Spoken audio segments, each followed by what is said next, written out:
Graça e paz, amada igreja. É uma alegria estar com vocês aqui, mais um domingo, para poder compartilhar a palavra do Senhor. Então é uma alegria muito grande fazer isso. Vou pedir para vocês abrirem no Evangelho de Lucas, capítulo 24. Nós vamos ler dos versos 13 a 35. Evangelho de Lucas, capítulo 24.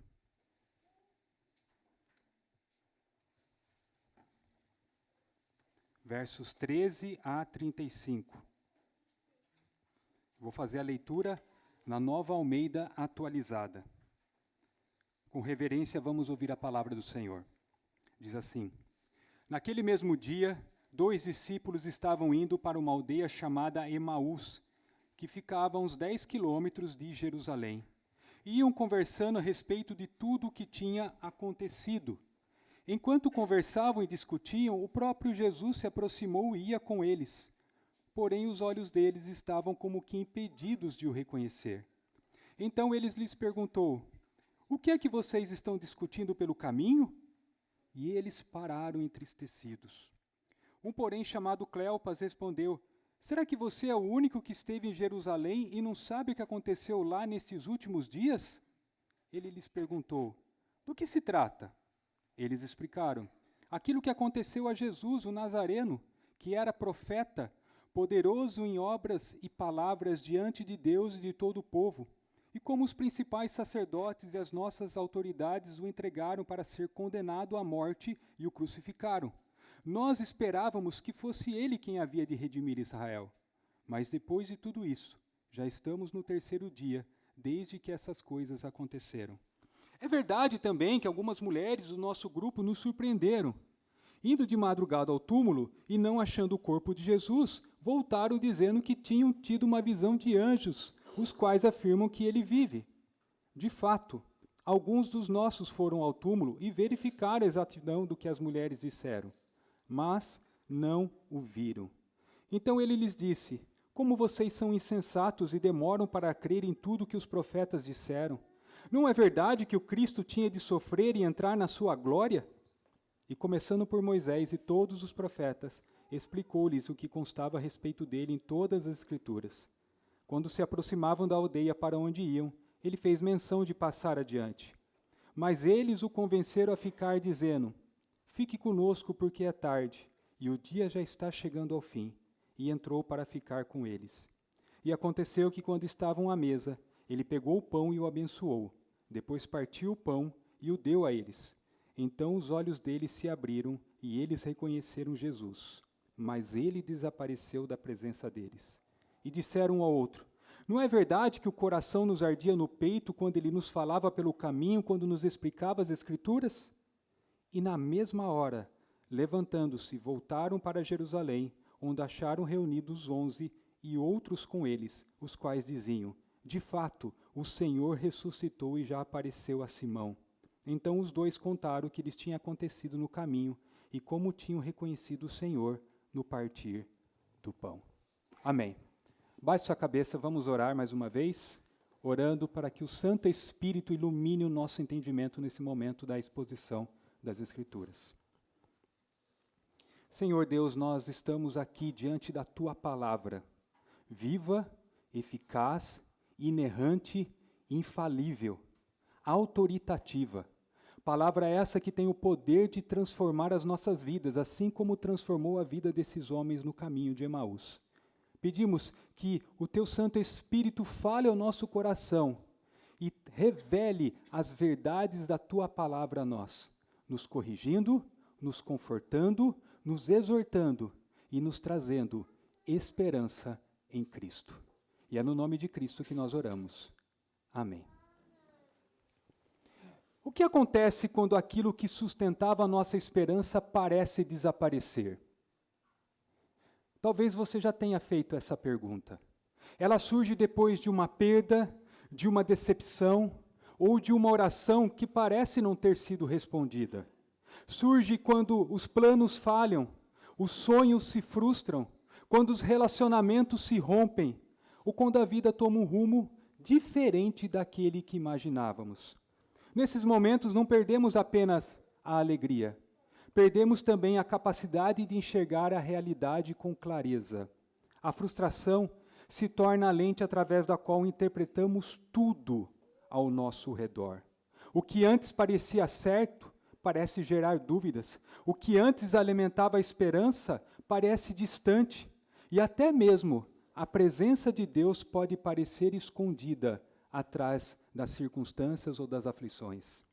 O problema não está necessariamente nos fatos, mas na maneira como os enxergamos.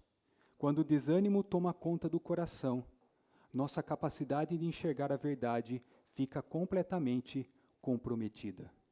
Foi exatamente assim com os discípulos no caminho para Emaús. Eles haviam depositado todas as suas esperanças em Jesus, mas a sua morte parecia ter acabado com tudo. Promessas, sonhos e expectativas pareciam enterrados. A verdade sobre quem Cristo era e sobre o que ele havia prometido estava obscurecida pela frustração da cruz. Por isso, caminhavam tristes e desolados. Mas a história não termina aí. Enquanto eles lamentavam aquilo que julgava ser o fim da jornada, Jesus já caminhava ao lado deles. Embora não reconhecessem, o Senhor estava presente, conduzindo-os da confusão à compreensão, do desânimo à esperança.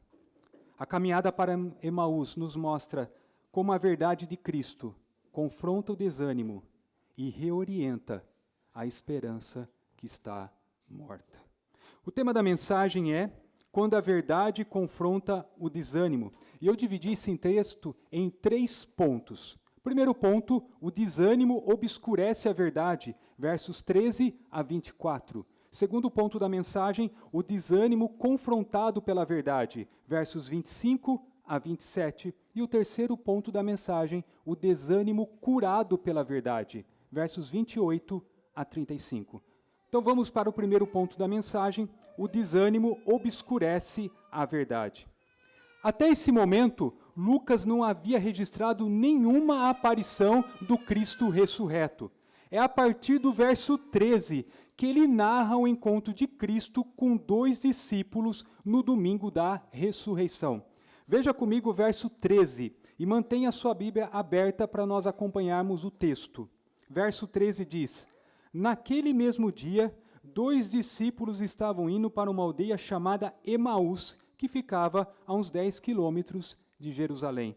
Quando Lucas diz naquele mesmo dia, ele está conectando esse episódio aos acontecimentos anteriores registrados aqui no capítulo 24, nos versos 1 a 12.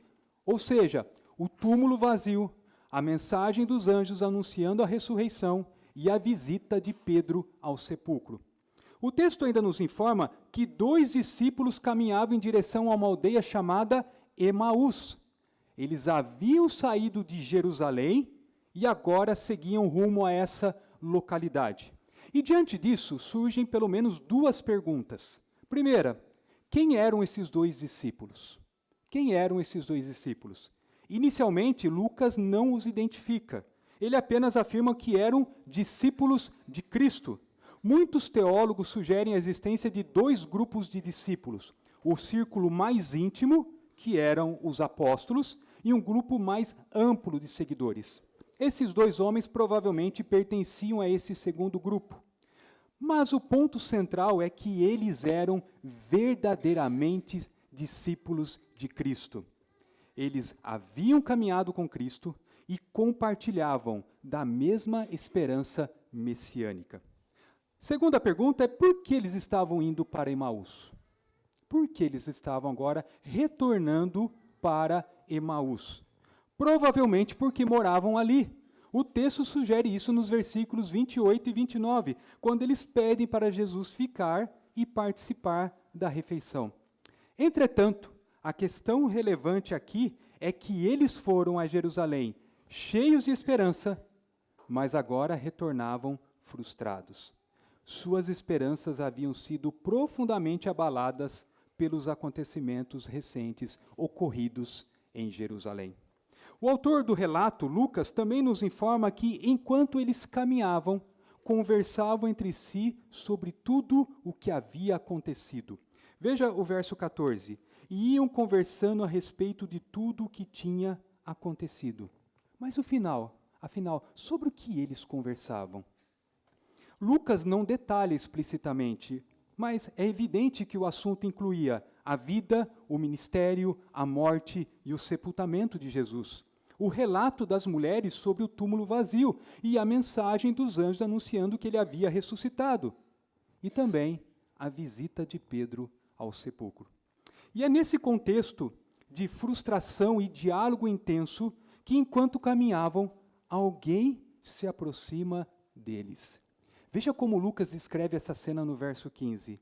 Enquanto conversavam e discutiam, o próprio Jesus se aproximou e ia com eles. Enquanto os dois viajantes conversavam, de repente, ouviram passos atrás deles. Era o próprio Senhor Jesus que se aproximou e passou a caminhar ao lado deles. Mas como eles reagiram à aproximação de Jesus? Qual foi a reação deles? Seria natural esperar que, sendo discípulos, ao verem Jesus, se alegrassem imediatamente. Afinal, ele tinha ressuscitado, ele estava vivo. Mas não foi isso que aconteceu. Por quê? Porque eles não o reconheceram. Veja o verso 16. Porém, os olhos deles estavam como que impedidos de o reconhecer. Mas como isso é possível? Como homens que eram discípulos de Cristo não o reconheceram? Em outras ocasiões, os discípulos também demoraram a reconhecê-lo após a ressurreição.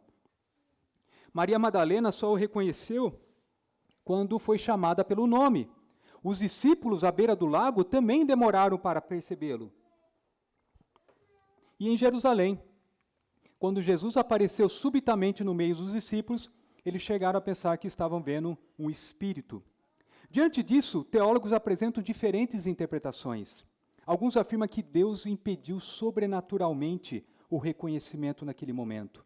Outros sugerem que o corpo glorificado de Jesus possuía características distintas. A verdade é que o texto não nos oferece uma explicação definitiva. Ainda assim, podemos afirmar que essa incompreensão fez parte da providência divina.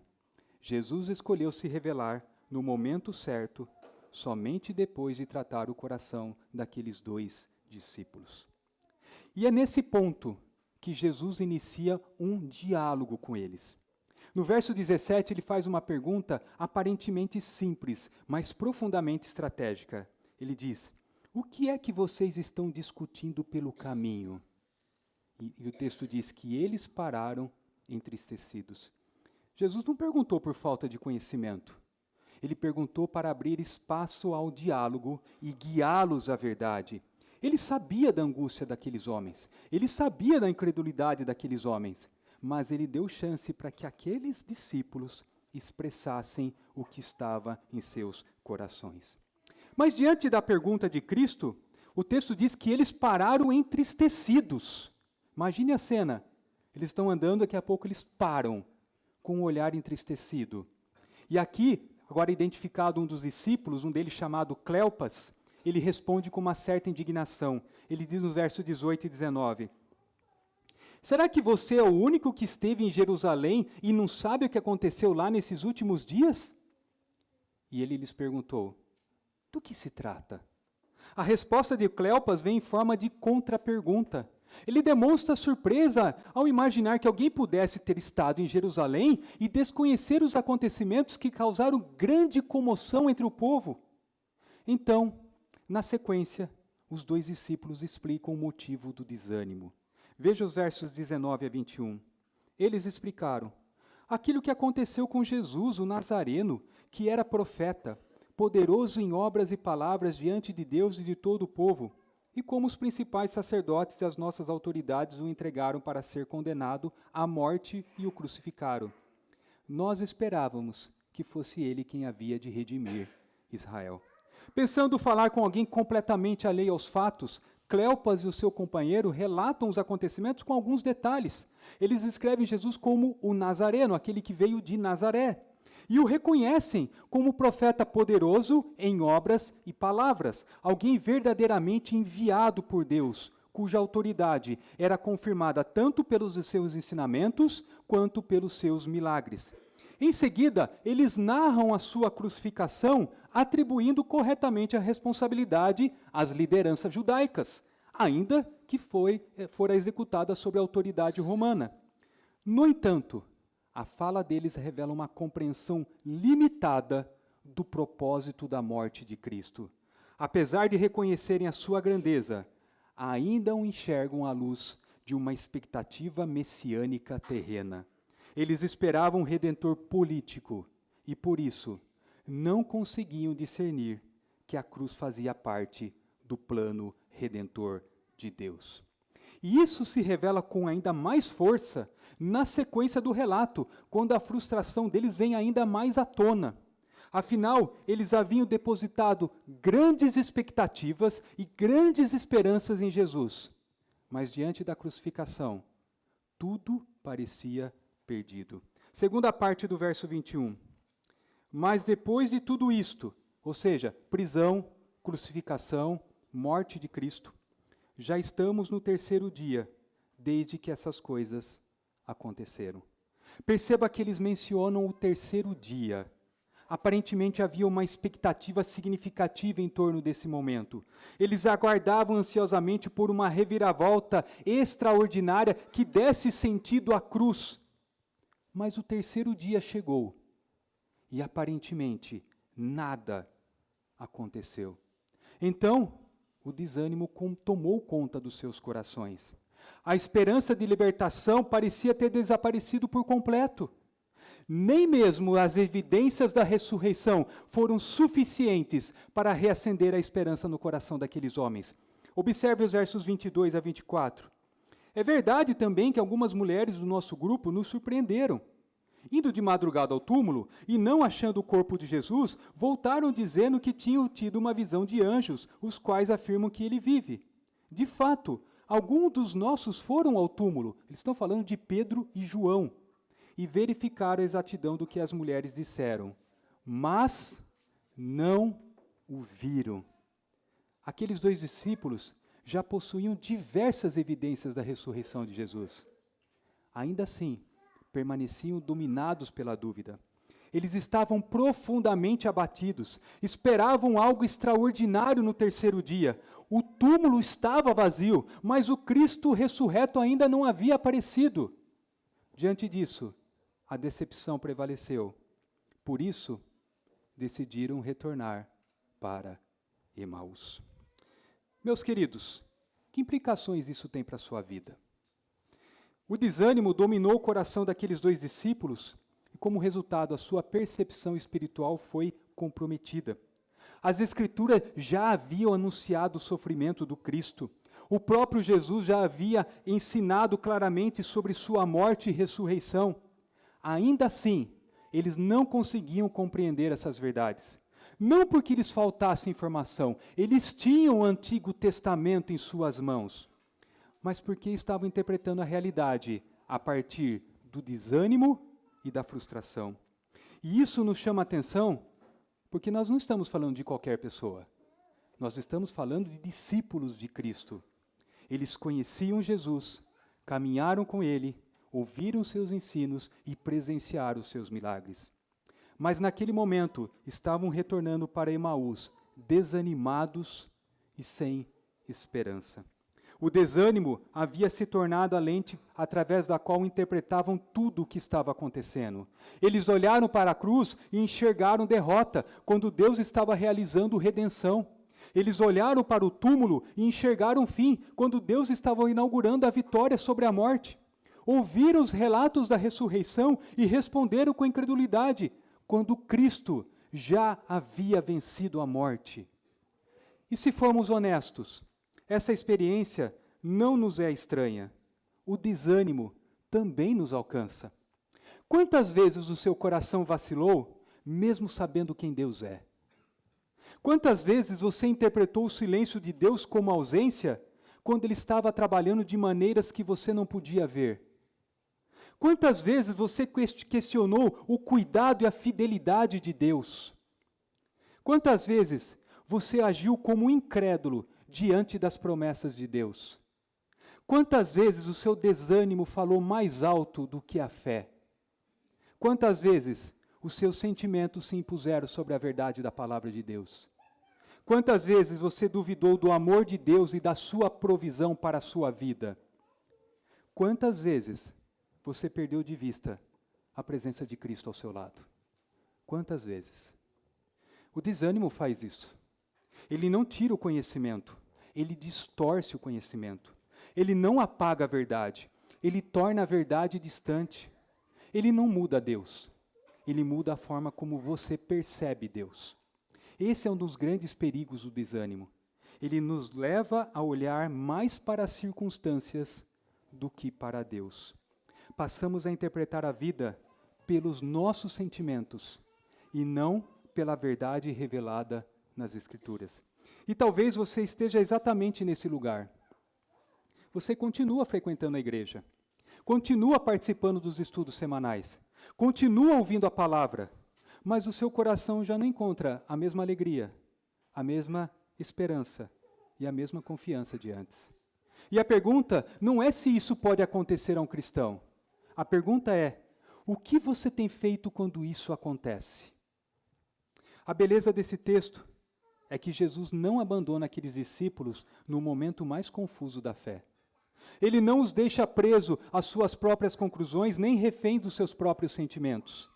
Mesmo quando eles não conseguem enxergá-lo, Cristo continua caminhando ao lado deles. E o mesmo acontece conosco. Há momentos em que a nossa fé enfraquece, há momentos em que as circunstâncias parecem contradizer as promessas de Deus, há momentos em que o coração vacila e a esperança parece distante. Há momentos em que tudo o que conseguimos fazer é seguir o caminho de Emaús, com o coração pesado, os olhos marcados pela tristeza e a alma abatida. Mas Cristo não nos abandona. Ele conhece suas dúvidas e temores. Ele vê cada lágrima derramada no silêncio do seu quarto escuro. Ele se aproxima dos cansados. Ele caminha com os abatidos. Ele sustenta aqueles cuja fé está enfraquecida. E está sempre pronto a nos confrontar em amor, a nos conduzir com paciência e graciosamente a alinhar o nosso coração à sua verdade. E como ele faz isso? Por meio da sua palavra, aplicada aos nossos corações pela obra do Espírito Santo.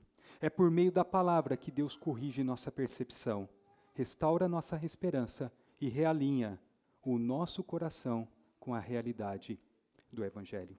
E é exatamente isso que Cristo fará com aqueles discípulos que estavam caminhando para Emaús. E isso, então, nos conduz ao segundo ponto da mensagem, o desânimo confrontado pela verdade. Inicialmente, Cristo não se dirige aos dois discípulos com palavras de conforto, mas com uma correção firme e amorosa. Suas palavras são fortes porque têm um propósito: despertá-los do estado de incredulidade em que se encontravam. Observe o que ele diz nos versos 25 a 27. Então ele lhes disse: como vocês são insensatos, algumas versões vão colocar tolos, não entendidos, e demoram para crer em tudo que os profetas disseram. Não é verdade que o Cristo tinha de sofrer e entrar na sua glória? E começando por Moisés e todos os profetas, explicou-lhes o que constava a respeito dele em todas as Escrituras. Ao chamá-los de insensatos, Jesus não está apenas repreendendo os discípulos.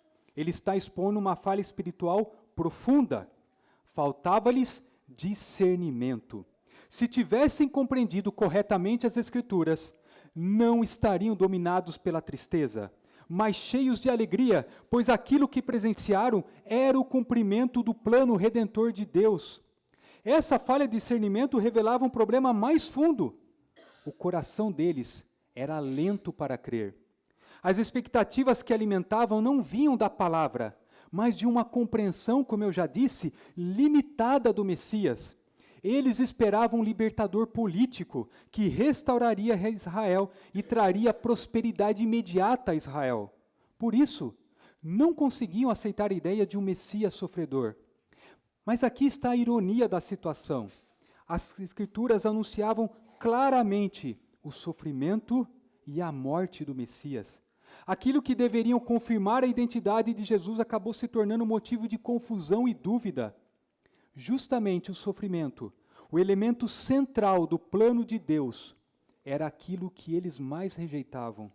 Para Jesus, porém, a sua morte não foi um fracasso. Pelo contrário, foi o cumprimento perfeito das Escrituras.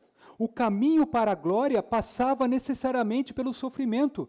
A cruz não representava o fim, mas o meio pelo qual a exaltação viria. É à luz disso que Jesus faz uma pergunta decisiva aqui no verso 26. Não era necessário que o Cristo sofresse e entrasse na sua glória? Com essa pergunta, ele não apenas corrige a expectativa equivocada, mas ele redefine completamente o modo como os discípulos deveriam enxergar a cruz.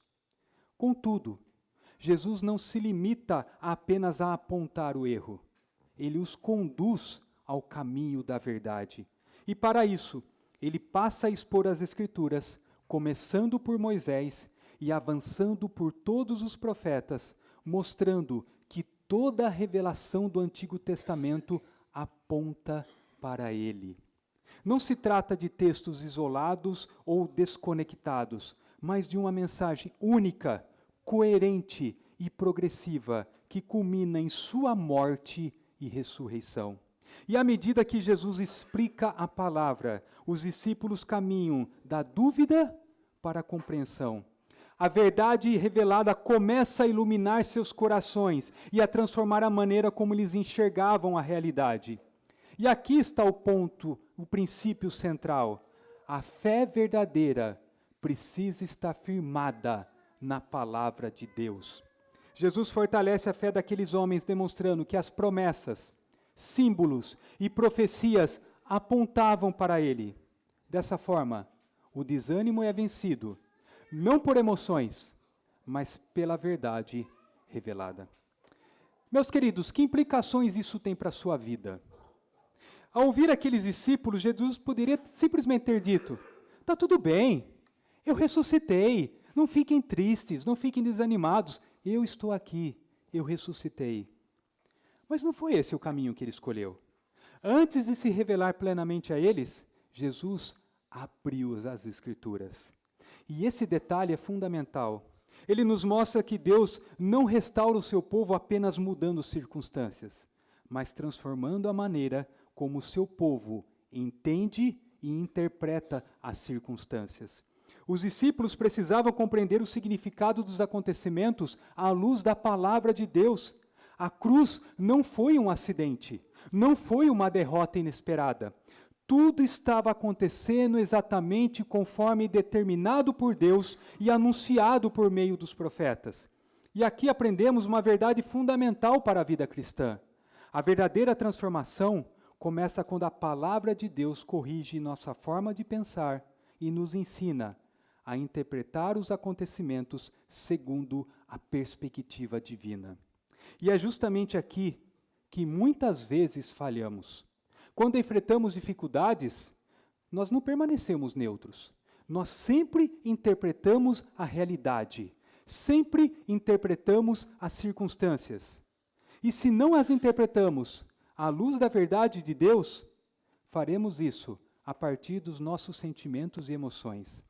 E quando isso acontece, o resultado é sempre desastroso. Por exemplo, você enfrenta conflitos em casa e conclui que Deus não importa com a sua família. Você vê seus planos desmoronarem e conclui que Deus se esqueceu das promessas que fez. Você experimenta o luto e passa a questionar a bondade e a sabedoria de Deus. Você luta repetidamente contra o mesmo pecado e começa a duvidar que Deus não pode transformá-lo. Você enfrenta uma enfermidade prolongada e começa a pensar que Deus o abandonou. Você vê os ímpios prosperarem enquanto luta para permanecer fiel e conclui que servir a Deus não vale a pena. Você perde uma oportunidade que desejava muito e assume que Deus está impedindo a sua felicidade. você enfrenta dificuldades financeiras e conclui que Deus não está sendo providente para com você e para com a sua família. Perceba o padrão. Em cada caso, a realidade foi interpretada pelos sentimentos e não pela verdade de Deus. Por isso, em momentos de dúvidas e desânimo, precisamos que Deus realinhe nossa mente, nossas emoções e a nossa vontade à sua verdade. Do contrário, nos tornaremos escravos das nossas percepções. E percepções moldadas pela incredulidade são péssimas intérpretes da realidade, pois elas não apenas ignoram a verdade de Deus, mas também a distorcem. E talvez você esteja exatamente assim hoje, buscando respostas que ainda não vieram, tentando entender caminhos que parecem confusos, lidando com sentimentos que parecem contradizer aquilo que você crê. O exemplo desses discípulos nos ensina algo profundamente encorajador. Deus nunca deixa de nos dar aquilo de que mais precisamos em momentos de dúvidas e desânimos. E sabe o que é o que mais precisamos nesses momentos? A sua palavra, a sua verdade, que ilumina o caminho quando não entendemos as circunstâncias. Por isso, quando o desânimo chegar, faça das Escrituras o lugar para onde você corre, e não o lugar do qual você se afasta. É muito comum os cristãos, quando passam por dificuldades, a primeira coisa que faz é se afastar da Escritura e parar de orar. E não é esse o movimento correto. Leia a palavra com regularidade, medite nela com profundidade, ore a partir dela, participe fielmente da vida da igreja, onde a palavra é ensinada, pregada e aplicada à vida fielmente a cada domingo. Busque irmãos maduros na fé para que possam ajudá-lo a compreender e a viver a verdade das Escrituras. Seja intencional no estudo das Escrituras. Seja intencional. Deus continua fazendo hoje o que fez com aqueles discípulos no caminho de Emaús. Por meio da sua palavra, Ele corrige nossa visão, fortalece nossa fé, sustenta nossa esperança e nos conduz novamente à confiança nele. Porque no fim, não são as circunstâncias que definem a verdade. É a palavra de Deus que redefine a maneira como enxergamos todas elas. Retornando à narrativa. Após ensinar aqueles homens quem era o Messias anunciado no Antigo Testamento, Cristo se revela a eles. Isso nos conduz ao terceiro ponto da mensagem, o desânimo curado pela verdade. Lucas não nos informa quanto tempo aquele ensino durou, quanto tempo durou aquela viagem, aquele ensino. O que sabemos é que, ao chegarem ao destino, aquele companheiro de viagem aparentava seguir adiante. Veja o relato dos versos 28 e 29. Quando se aproximavam da aldeia para onde iam, ele fez menção de passar adiante. Mas eles o convenceram a ficar, dizendo: fique conosco, porque é tarde, e o dia já está chegando ao fim. E entrou para ficar com eles. Profundamente impactados pela presença e pelas palavras daquele desconhecido, os discípulos insistem para que ele permaneça com eles. Havia razões práticas, a hospitalidade, os perigos de viajar à noite, mas também havia uma razão muito mais profunda. A verdade das Escrituras já havia começado a transformar seus corações. Jesus, então, aceita o convite. Essa permanência, porém, tem um propósito muito maior: revelar-se a eles. Veja os versos 30 e 31. E aconteceu que, quando estavam à mesa, ele pegou o pão e o abençoou. Depois partiu o pão e o deu a eles. Então os olhos deles se abriram e eles reconheceram Jesus, mas ele desapareceu da presença deles. Segundo o costume, o chefe da casa era quem abençoava o pão. No entanto, aqui é Jesus quem assume esse papel. Ele toma o pão, dá graças, parte-o e o distribui. Então algo extraordinário acontece. Naquele momento, os olhos dos discípulos se abrem e eles reconhecem que aquele que caminhava ao lado deles era de fato o Cristo ressurreto. Surge então uma pergunta natural aqui. O que levou ao reconhecimento naquele instante? Teria sido a marca dos cravos em suas mãos? Teria sido a maneira como Jesus partiu e distribuiu o pão? Ou a forma como ele deu graças, despertando neles alguma lembrança? Meus queridos, o texto não nos fornece essa resposta. Os discípulos reconheceram Jesus porque Deus soberanamente abriu os olhos deles naquele momento. O partir do pão foi o contexto escolhido por Deus para essa revelação. Embora o gesto possa ter despertado lembranças da pessoa e do ministério de Cristo, Lucas direciona a atenção do leitor para a ação divina que removeu o impedimento e concedeu aos discípulos a capacidade de reconhecer o Senhor. Portanto, a pergunta central do texto não é qual detalhe físico permitiu que eles identificassem Jesus, mas quem abriu seus olhos. E a resposta de Lucas é clara: foi o próprio Deus. Foi Deus quem abriu os olhos daqueles discípulos e lhes permitiu reconhecer que aquele que caminhava ao lado deles era o Cristo ressurreto. A exposição à palavra e a ação soberana de Deus é que fez aqueles homens reconhecerem que Cristo estava caminhando com eles. E agora, imagine a surpresa e o impacto daquela revelação. Aquele cuja morte havia abalado suas esperanças, estava vivo e caminhando ao lado deles durante todo o percurso. Mas o relato traz um detalhe surpreendente. Cristo se deixa reconhecer por apenas um breve instante.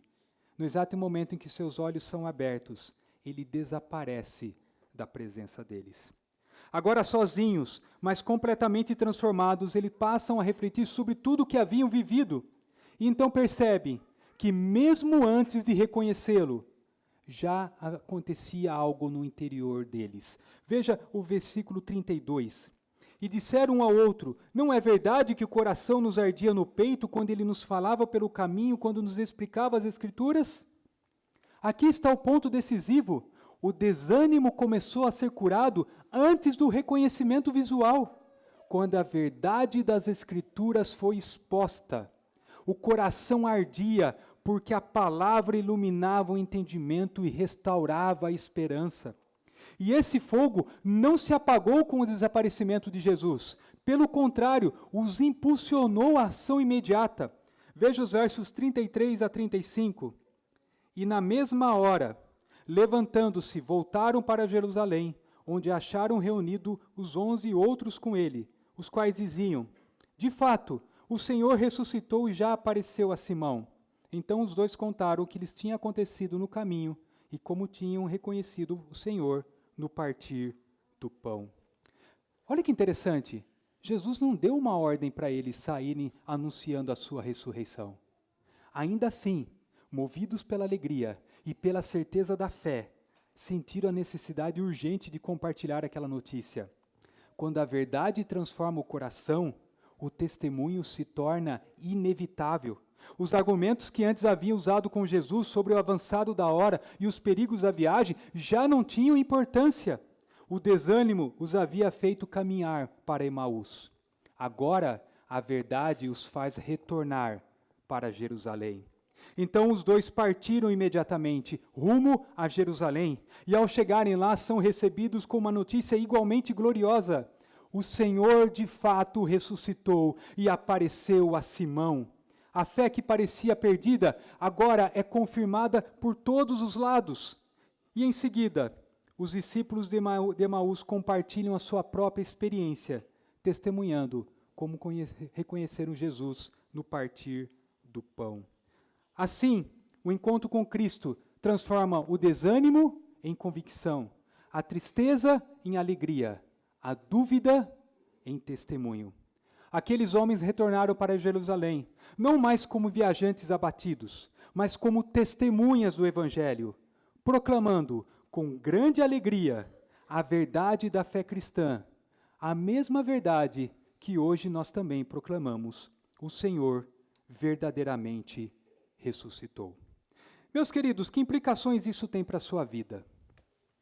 O relato de Emaús nos mostra que a obra de Cristo não termina quando ele corrige nossa compreensão da verdade, mas quando ele transforma o nosso coração. Quando os discípulos chegaram a Emaús, estavam abatidos, confusos e sem esperança. Porém, tudo começou a mudar à medida que Cristo lhes explicou as Escrituras e lhes revelou a verdade do Evangelho. O mais impressionante é que as circunstâncias externas permaneciam as mesmas. A cruz continuava sendo um fato. Os acontecimentos dos últimos dias não haviam sido apagados. Nada ao redor deles havia mudado. Então o que mudou? O coração deles. E quando o coração muda, a direção da vida também muda. Por isso, eles não ficaram em Emaús.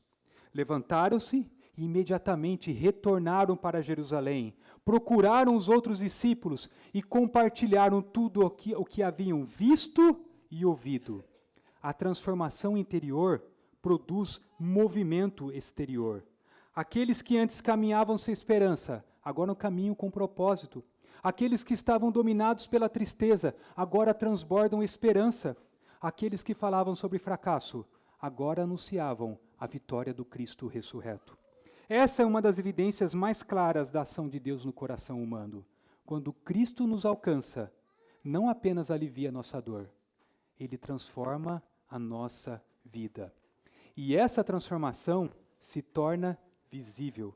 Por isso, esta passagem nos leva a algumas perguntas importantes. Sua vida demonstra a alegria de alguém que encontrou a Cristo? Sua esperança no Evangelho tem transparecido nas suas palavras e atitudes? As pessoas ao seu redor conseguem perceber que Cristo está vivo pela maneira como você vive? A ressurreição de Cristo é uma verdade que transforma seu cotidiano ou apenas uma doutrina que você afirma crer? Seu testemunho de vida encoraja outros a confiarem em Cristo? Muitas vezes desejamos que Deus mude imediatamente as nossas circunstâncias, mas frequentemente a primeira obra que Ele realiza é dentro de nós. Ele muda a nossa perspectiva, nossos desejos, nossas prioridades e nossa disposição para obedecer.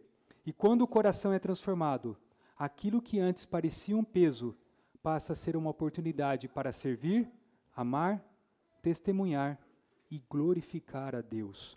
Talvez hoje você esteja mais parecido com os discípulos no início da caminhada do que no final dela. Talvez exista cansaço, frustração ou falta de entusiasmo na sua caminhada cristã. Mas esse texto nos lembra de uma verdade preciosa. Cristo continua transformando corações. Ele ainda fortalece os cansados, Ele ainda restaura os abatidos de alma, Ele ainda reacende a esperança dos que estão desanimados. E quando Ele faz isso, o resultado é uma vida que volta a caminhar em direção aos propósitos de Deus. Assim como aqueles discípulos se levantaram e retornaram para Jerusalém, o chamado de Deus para nós é que vivamos como pessoas transformadas pela realidade da ressurreição, com esperança renovada, comunhão restaurada e disposição para testemunhar de Cristo, para testemunhar que Cristo está vivo. Meu irmão e minha irmã, não viva como se Jesus ainda estivesse no túmulo.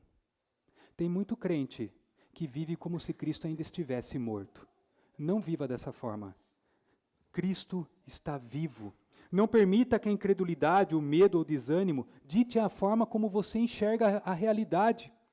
Cristo ressuscitou, Ele reina, Ele está presente com o seu povo.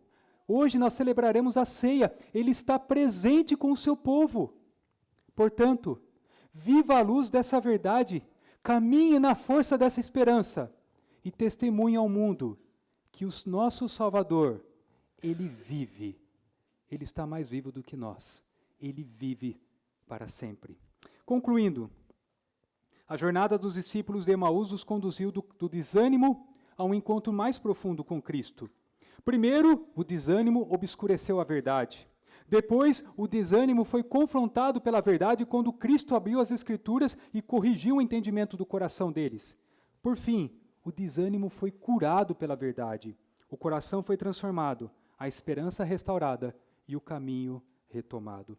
E talvez nessa manhã você esteja caminhando para Emaús. Talvez você esteja caminhando para Emaús também. Talvez você esteja confuso, cansado ou desanimado. Talvez as circunstâncias tenham ocupado tanto espaço na sua mente que as promessas de Deus pareçam muito distantes. Talvez sua esperança tenha enfraquecido, o seu coração já não arda mais com a palavra de Deus como antes. Mas a boa notícia desse texto, como eu já disse, é que Jesus se aproxima no seu caminho. Ele não espera que você esteja forte para então caminhar ao seu lado. Ele não exige que você tenha todas as respostas para então buscá-lo. Ele não se afasta por causa da sua fraqueza. Pelo contrário, ele se aproxima daquele que está cansado, ele sustenta os abatidos e os que vacilam, ele traz de volta a sua verdade. Foi o que ele fez com aqueles discípulos. Cristo caminhou com eles. Cristo lhes abriu as Escrituras. Cristo transformou o coração deles. E ele continua fazendo o mesmo hoje. Então aqui fica uma pergunta simples, mas profunda. Você continuará interpretando a realidade, as circunstâncias, apenas com base no que você entende, ou se voltará para Cristo e para a sua verdade? Volte-se para Cristo. Leve a Ele o seu desânimo, ouça a sua palavra e creia que o Espírito Santo fará seu coração arder novamente. É nesse encontro que a fé é renovada, o caminho é retomado e a esperança é restaurada. Que o Senhor faça arder o coração novamente diante da sua palavra e nos conduza a viver como pessoas transformadas pela realidade de que Cristo está vivo. Vamos orar? Abaixe sua cabeça. Senhor, quão belo é a tua palavra e quão bela é a forma como ela nos confronta. Vimos nessa manhã, Deus, que os discípulos estavam caminhando para Emaús, desanimados, tristes e inundados pela incredulidade. E vimos que, quando a tua palavra foi exposta e quando o Senhor se revelou, eles retornaram para Jerusalém, anunciando que o Senhor estava vivo. Senhor, nessa manhã, quantos estão aqui muitas vezes indo para Emaús? Tristes, abatidos, desanimados, frustrados, questionando a sua fé nessa manhã. Pedimos que a tua verdade revelada nessa manhã possa penetrar o coração e trazer mudança. Que o Senhor se revele através da tua palavra a esses corações que estão desanimados, transformando a vida deles. E que nessa manhã, Deus, eles possam sair do caminho de Emaús e voltarem para Jerusalém celestial, voltarem a caminhar esse caminho que leva a Canaã celestial, anunciando durante todo esse percurso que o Senhor está vivo. Ajuda-nos nessa manhã, que possamos viver, não como se o Senhor estivesse morto, mas vivermos crendo e anunciando que o Senhor está vivo. Pedimos isso, em nome de Jesus. Amém.